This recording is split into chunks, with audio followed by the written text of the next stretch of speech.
Welcome, I'm David Nurse, MBA shooting coach turned life optimization coach, speaker, author, leader of all types. On this show, we bring on high performers, athletes, CEOs, entrepreneurs, people doing amazing things in this world, but they weren't always at that spot.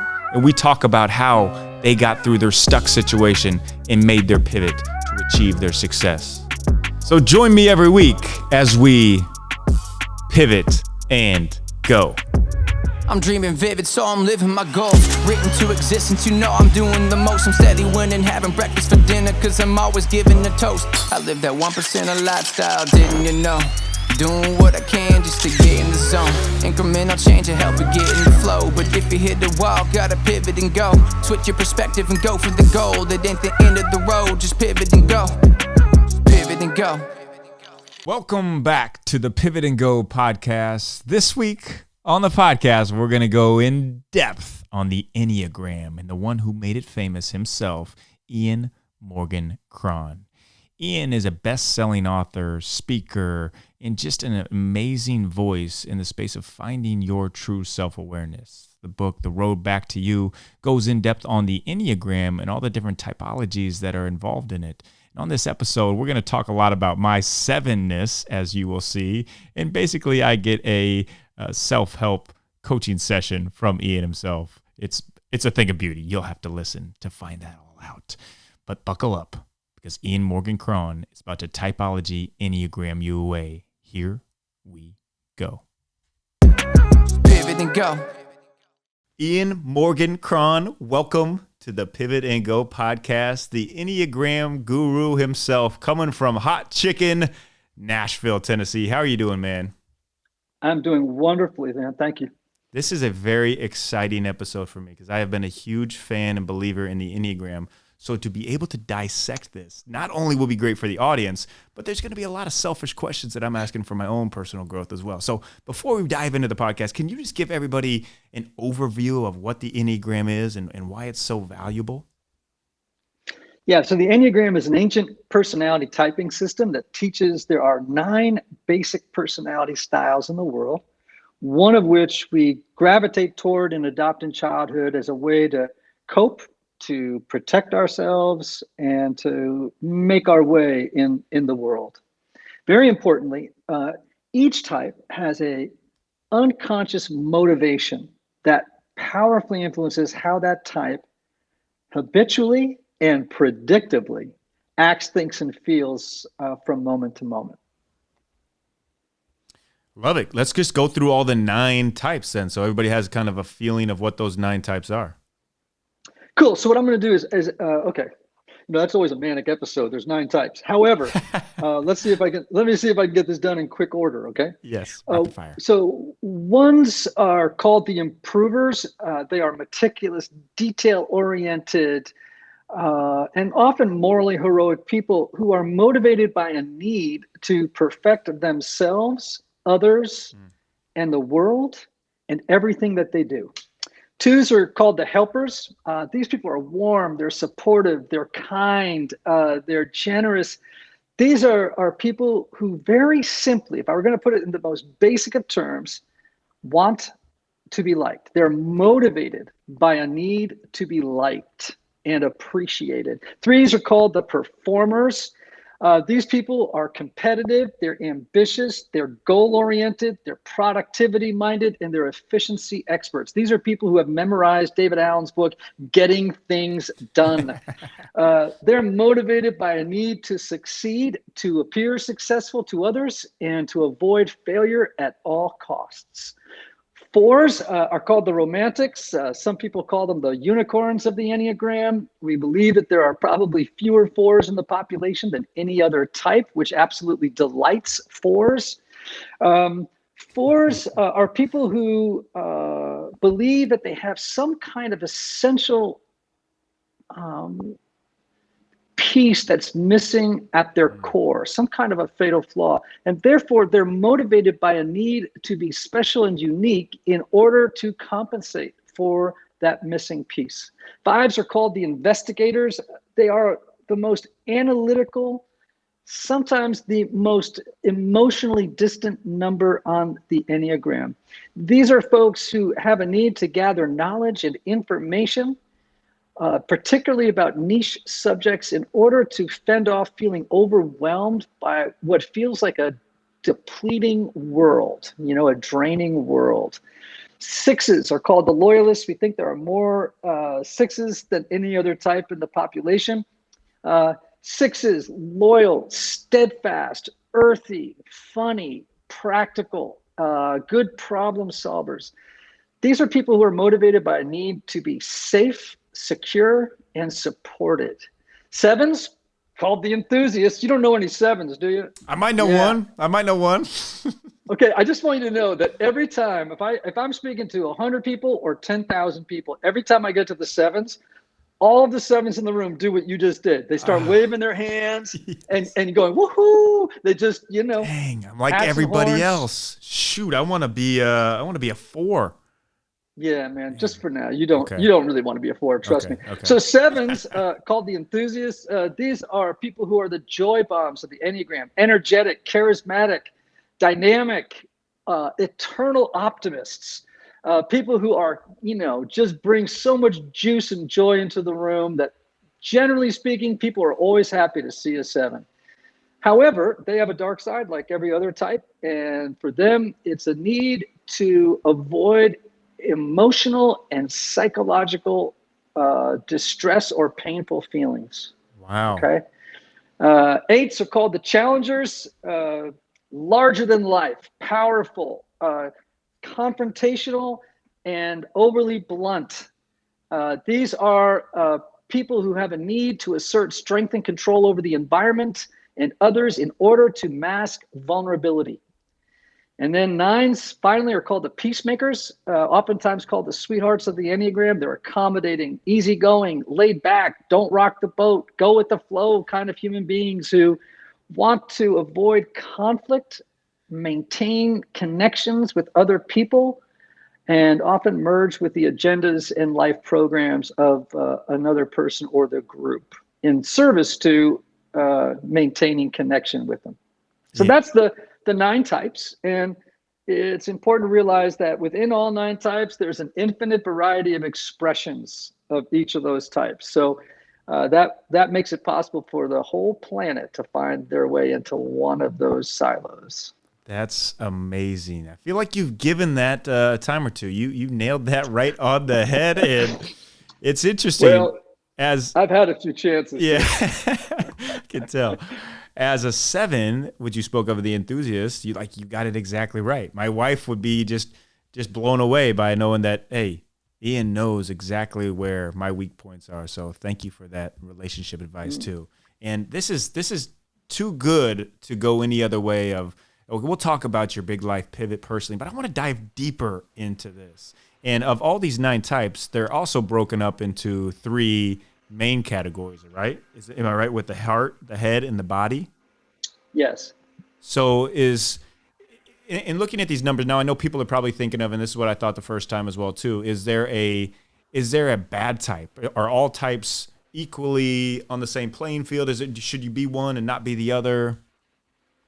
No.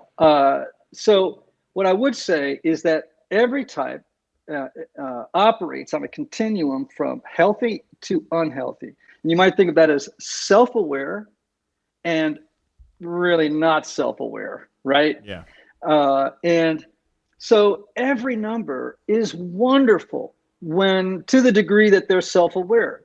When they're not self-aware, unaware of their blind spots, the drivers that are operating beneath the surface line of consciousness in their life, those folks tend to bang guardrail to guardrail through life, through relationships and work, in every setting.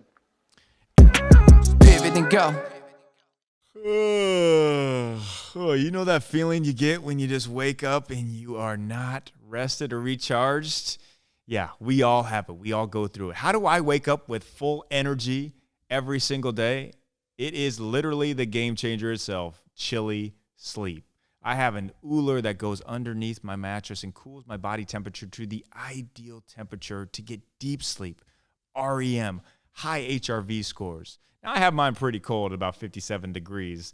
The optimal level is between 57 and 65 degrees. I have a weighted blanket, which just cools my body, and I'm just sleeping in restorative sleep. So when I wake up in the morning, no matter how many hours I get, I am juiced up and ready to go. And lucky for you, you can wake up the same way. The people at Chili Sleep are giving you a discount, giving you a code. So go to chilitechnology.com/pages/David Nurse to get your special discount pricing there. Remember, that is chilitechnology.com/pages/David Nurse, or just click the link below and it'll take you right there. It's sleep like a polar bear tonight. You can get the best night's sleep of your life. Chili Sleep. Every morning when I wake up, the first thing I put into my body is element, rehydration.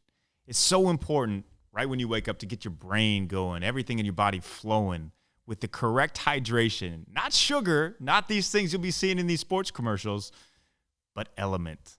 Backed by science and a lot of salt, magnesium, potassium, sodium. It has all the elements to give you the perfect hydration that you need to attack your day. I drink one in the morning, and I also drink it during my workout to give me that extra energy boost. And I'm not feeling any of the crashes from sugar. I've got the salt, and I've got element. Check out the link below and in the show notes to get your code, your discount, your super special pricing on element, and rehydrate your life. Pivot and go. And that's funny you say that, because that is at the core what we're trying to find, our true self-awareness. So in figuring out your number, how does that help you find your true self-awareness, but also help you find out who other people are as well? Because it almost takes away the shield of race, of diversity, of anything, and just, you're a number. At the core, we're all just numbers. Well, I would be careful with that. Okay, good point. I say that because human beings are insanely complicated people. And what you get from the Enneagram really is a low resolution picture of the interior terrain of other kinds of people. Now, you may get 10% more clarity about the motivation and the predictable patterns of behavior of each of these personality types. But you may only get 10% more clarity than you had before about who these people are. But 10% is a gigantic leap forward compared to other people. Huge. Right? It's a huge leap forward. But, the Enneagram, you have to have a little humility around it and just recognize that, it's not the Rosetta Stone. You know what I mean? Right, It's not like some magical book that tells you everything there is to know about 9 different types of people. It has its limitations, but it's incredibly useful, right? As a model of personal understanding. How does it help you grow in self-awareness? Well, self-awareness, I think, begins with self-knowledge. You know what I mean? It's really important that human beings know themselves. And what the Enneagram does in such an efficient and uncannily accurate way is explain to you why you habitually act, think, and feel the way that you do, the operations of your personality. And when you are able to learn how to observe yourself in real time and begin to monitor and regulate how your personality is affecting other people, it begins to remove conflict, inefficiencies. It arouses empathy, compassion for other people whose types you're beginning to know and understand. It really begins to give you insight in a very accessible way. It's just a wonderful tool in that regard. And I worry about how, for example, how many leaders clearly to me have no idea who they are or why they are the way they are. And, they're just going through life as like an accident waiting to happen, or a frequent accident that happens and they don't know why, why have I been married 3 times? They say, or why have I, been fired 4 times for the same job? Why am I being criticized for the same thing over and over and over and over again? So for you, for example, as a person who coaches a lot of people in life, right? I'm just going to tell you, man, you need to know those 9 types. Yeah. If you know the type that you work with in a player or, I don't care who you're coaching, you will have so much insight. And it would take you years to get the same level of insight that just, learning and knowing their type would give you in a couple of weeks. Oh, totally. And I use it with all my players, and I'll know what type they are before I really dive in depth and work with it. Because it really is, it shows you how they're motivated. It shows you how they're motivated. It shows you what they're afraid of. Like you said, I think I'm doing a disservice, though, in being able to really utilize it. So I'll know what type they are. Are there any tricks, tools? Like, this is great for cultures, too. With business leaders that I coach, CEOs, Oh, yeah. I always have them take it as well. Because you're right. Like, you will get in your own way unless you know who you are. Are there any ways to take it a step further of, okay, I know my type. Now, how can I really get the best out of me? How can I really lead myself so I can lead others? So the majority of my work is in the corporate sphere. Yeah. Working with CEOs, working with senior management teams, team leaders of divisions, all people like that, CEOs, people who are in crisis in their jobs that, they have a company that doesn't want to lose them because they're too valuable, but at the same time, they have no self-awareness and they're causing destruction everywhere, in terms of bringing teams down or demotivating people, et cetera, Totally. I think once you know your type and what it looks like when it's operating in its highest expression, its best expression, right? And what you need to watch out for, right, in your life, then you can begin to make freer and better choices. You know what I mean? Totally. When you are being motivated by things that you don't understand or you don't recognize, you don't have any freedom. You're at its mercy. The more freedom you have, you go, okay, I know what's happening right now. I know the pitfall I am presently falling into. I would like to make a new and different choice right now than the one I used to make that consistently got me into trouble. Yeah. And the Enneagram gives you a growth path to do that.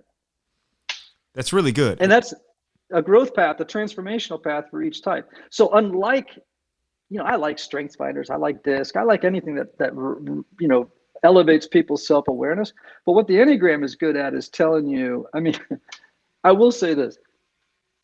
The Enneagram, if you're looking for flattery, don't mess around with the Enneagram. you know what I'm saying? Go take strengths finders. Yeah. But the Enneagram is going to reveal to you that what's best about you is also what's worst about you, and what's worst about you is also what's best about you. And that's what all of us need to know in life. Totally. It almost helps us take a step back, like out of the action, to see ourselves in a bigger picture. Yes. And see, David, why am I doing this? Or, hey, this is me at my best. How can I get back there? That's a great point. You're exactly right, because most people are on autopilot. Yeah, they're kind of lost. They're kind of lost in the trance of the behaviors and the way of thinking and feeling that they've always been in. So they haven't learned to step back. We call that the inner observer. The ability to step back and observe yourself compassionately without being, beating yourself up, but just standing back and going, why am I feeling this anger right now? Or why am I feeling this melancholy or sadness? It's just the ability to stand back and say, is this true? Do I really want to be this guy? Yeah. Do I want to be someone who's living in a more integrated and conscious way in the world, a mindful versus a mindless way in the world? Yeah. And I'm a big believer in speaking things into existence and having the power of the stories that we tell ourselves, our thoughts and our minds. And I feel like also with this, and I know for myself personally, is I love being a 7, and it almost makes me want to be a 7 more, and it makes me want to encourage people more. So not only does it help me know who I am, but I also lean into being the best of this I can be. So if you're a helper or you're a challenger, you know this, and you're actually, it's almost like doubling the impact of the Enneagram in itself. Yes. So sense? if I were coaching you, let's say right away, I would say something to you like, David, how do you do with grief or sadness or the feeling of boredom, frustration, or stuckness or routine? Yeah. If you're coaching me on that one, I'd say I don't do a very good job. Like I will Right. try to just push away any type of pain and just to look at the positive of it, act like it doesn't actually like my empathy level, probably not the best. Okay, great. That's an amazing piece of self-awareness, right? So for example, sevens are, in some ways, their first line of defense is charm. You know what I mean? They're very charming, and they have this ability, especially with authority figures, to charm their way out of situations where someone may be trying to place limitations on them, and reframing negatives into positives to avoid feeling what other people would feel should they have found themselves in the same situation, right? It's always like you can find silver linings for the worst stuff, And I would be constantly saying to you, David, if you want to become a deep person, you're going to have to let a little suffering into your life. Otherwise, you're going to turn out like Peter Pan, a guy, you know what I'm saying? A guy who never wants to grow up. Yeah. And when you let suffering in, maybe what will happen is it will awaken empathy in a way that you never had before, because you can't empathize with someone if you haven't suffered. Yeah, totally right. It's acceptance of it too. I need to accept that. Like you would be my wife's best friend. She's going to love you after this episode, by the way. What's her type? Do you know what her type is? She's a 2. Yeah. So she's good number. Yeah. For a while. Yeah. Definitely very caring and giving. If I can ask you, what's your number? I'm a 4. You are a 4. Okay. And is that did you say that's the rarest of types? Well, I mean, yes, we think so, but of course that's speculation. I mean, we haven't done we haven't done a survey of the universe to figure that out, Yeah. but we seem to see that, observe that as teachers in the world, and most teachers will verify or agree with me on that. I think, the 4 is disproportionately represented in the arts. We're very creative, we're very imaginative, and 4s come in a lot of different flavors, and I'm what's called a sunny 4, meaning that it's interesting. When I take an Enneagram test, I often come out as a 3 or a 7, and that's because I present a very upbeat exterior, in some ways, to compensate for this feeling that maybe there's something broken inside me or something I'm missing that everybody else seems to have. And I wish I did, but I don't. I sort of feel like a guy who doesn't fit or belong in the world very much. Now, having grown in self-awareness and grown in my spiritual journey, and I will use that word spiritual, not in the religious sense of the word, but when I say spiritual, I mean that I mean it existentially, right? It's really about finding meaning and purpose in life, finding our transcendent purpose, right?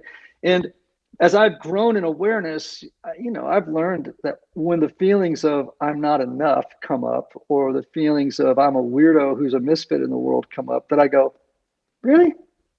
Is that old story true? Because that's an old story, brother. That's an old story. That story used to rule your life. But you can have a new story, Ian, if you choose to live it. And so again, so many of these stories, these ideas, these feelings, these thoughts, these behaviors are so deeply grooved into our neural pathways. I mean, this stuff comes from the first year of life, early stories. Yeah, it takes a lifetime to rewind them, and to begin to, if I can use the word, to heal them, and that's a lot of the journey. Totally. The unwiring. Muscle memory is built up over the years. We got to unwire that and rewire it in the correct way. I love it.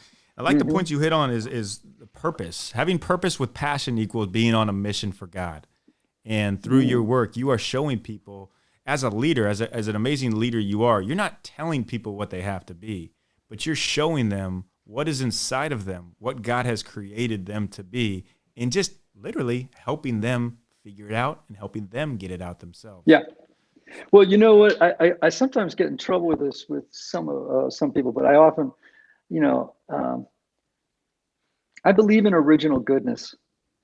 Me And too. I think sometimes people spend too much time talking about original brokenness or whatever. And I'm like, well, yeah, I get that too. Yeah, I think we're broken and beautiful. But I don't think we spend enough time recognizing, acknowledging, and celebrating our original goodness. And that's what I want the Enneagram to do, is help people see that the goodness. But now we do have to look at the shadow to get to the Mm, goodness. You know what I mean? We yeah. can't bypass the shadow. That would be very seven-like. We want to we want to move through. We got to move through the discomfort of seeing how the adaptive stratagems of our personality that we learned as little people to protect ourselves don't serve us as adults. They now work against us. So again, in many ways, it's about reclaiming your personal Yeah. goodness. Yeah. I'm with that. And that's why you are a sunny four. You see the good in That's people. right. But I why, do see the good. you know what? Why not live like that? I've been burnt many times, but I'm going to keep trusting people. Like it's no fun just to think everybody's out to get you. We are good at heart. I mean, we're all broken in some ways, but we start off good. I like that. I like that a lot. Yeah. And I want to know, how did you come on this journey? Were you always interested in this? I know you have a great story in your book, Road Back to You, about your grandma. Can you talk about more about how you got into just being this guru of the Enneagram? That's what I'm calling you. Well, You're a guru, guru. You are a thank guru. you. I'm gonna grow my hair long, get a beard, move to Maui, and invite people to my home to do weeks of meditation at a time. I'm It's gonna be in. awesome. I'm in. I'm in. Yeah.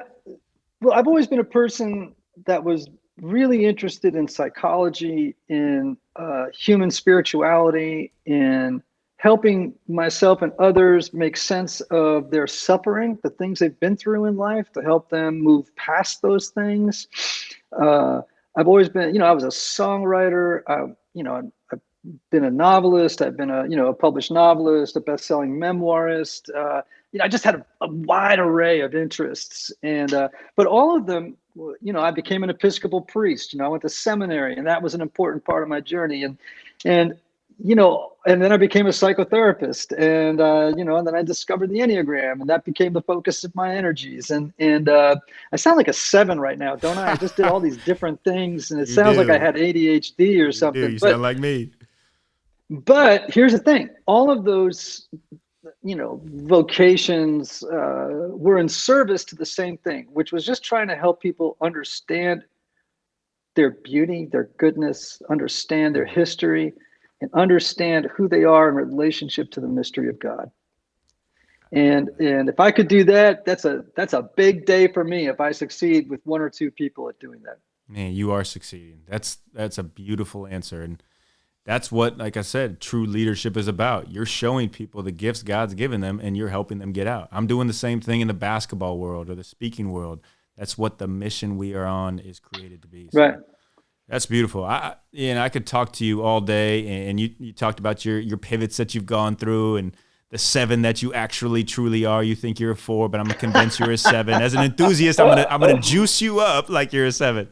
No, but I'm gonna throw you on the rapid fire hot seat as we wind down here. So this can be quick answers, short answers, whatever comes to your mind, spit it out there. So the first one I have for you: do you have a favorite mindset quote that you live by, might have on your fridge, on your mirror? Now, this is going to be a tough question for you because you have a lot of quotes, and in your book, there are some of the best quotes I have ever seen. I never saw before. So think deeply on this one. What do you got? I have so many. I know. I really I know, do have I know. so many. Too bad. You only get to pick one. Oh gosh. Well, one would be, as a four, this would be an important one. It's that no feeling is final. Mm.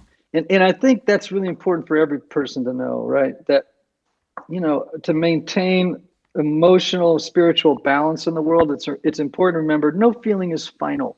That's really important for sevens, because sevens typically worry that if they get stuck in a negative feeling like boredom, frustration, sadness, grief, anything like that, that they're never going to get out.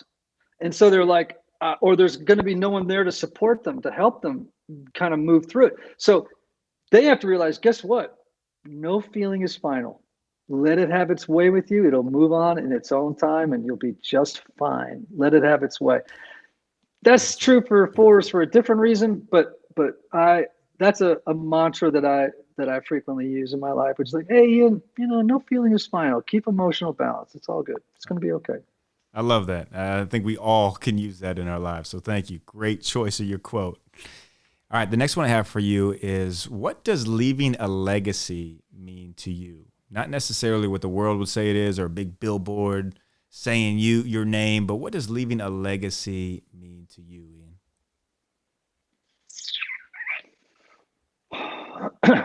I think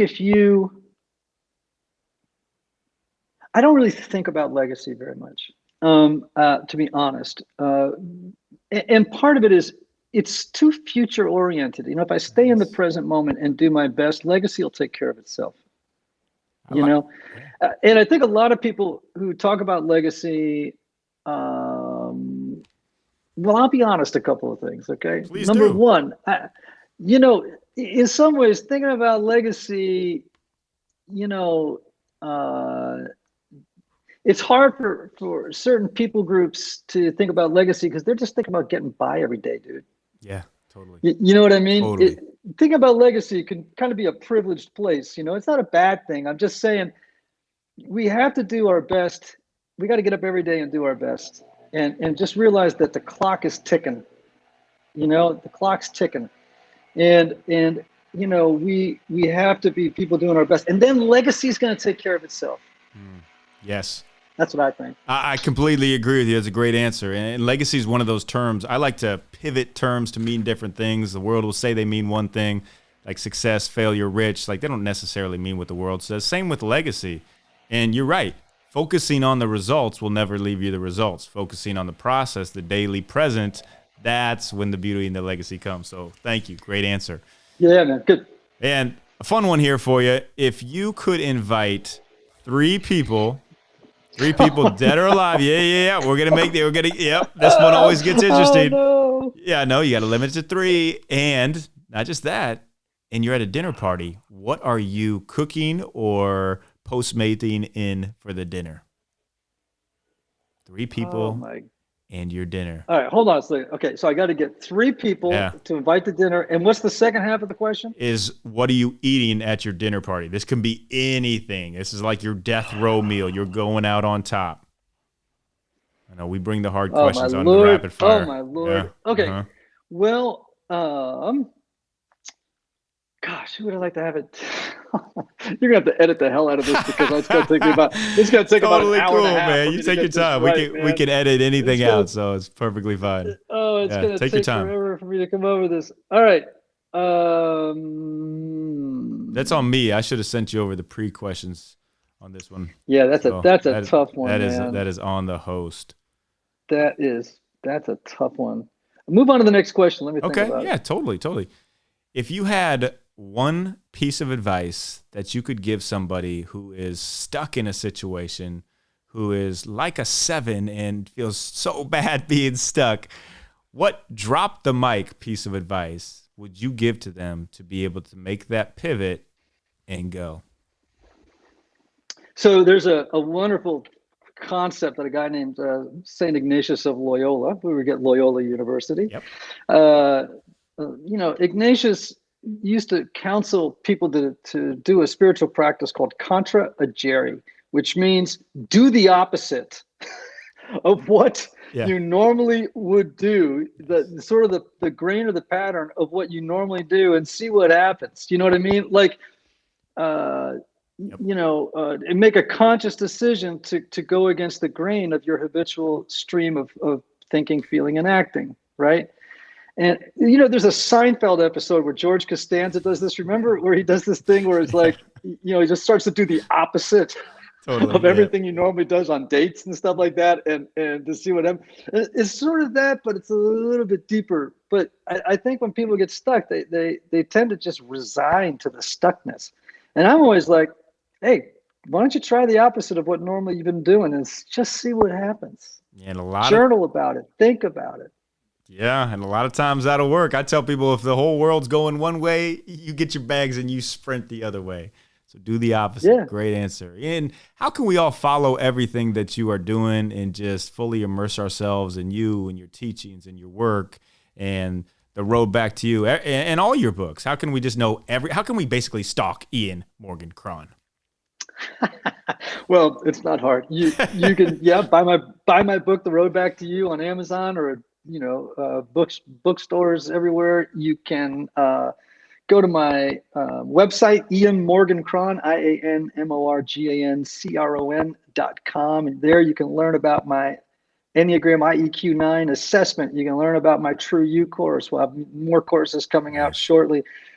Speaking dates. I have a new book coming out next December. You can follow me on all the my social channels at Ian Morgan Cron.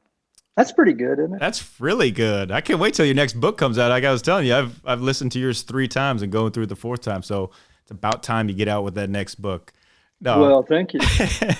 Ian, thank you for all you do. You're an absolute light for Jesus, for showing people their true gifts and talents and abilities through the Enneagram. So you're using your tool for good. So I really appreciate you coming on and spending time with us on the Pivot and Go podcast. David, been a pleasure, man. Pivot and go.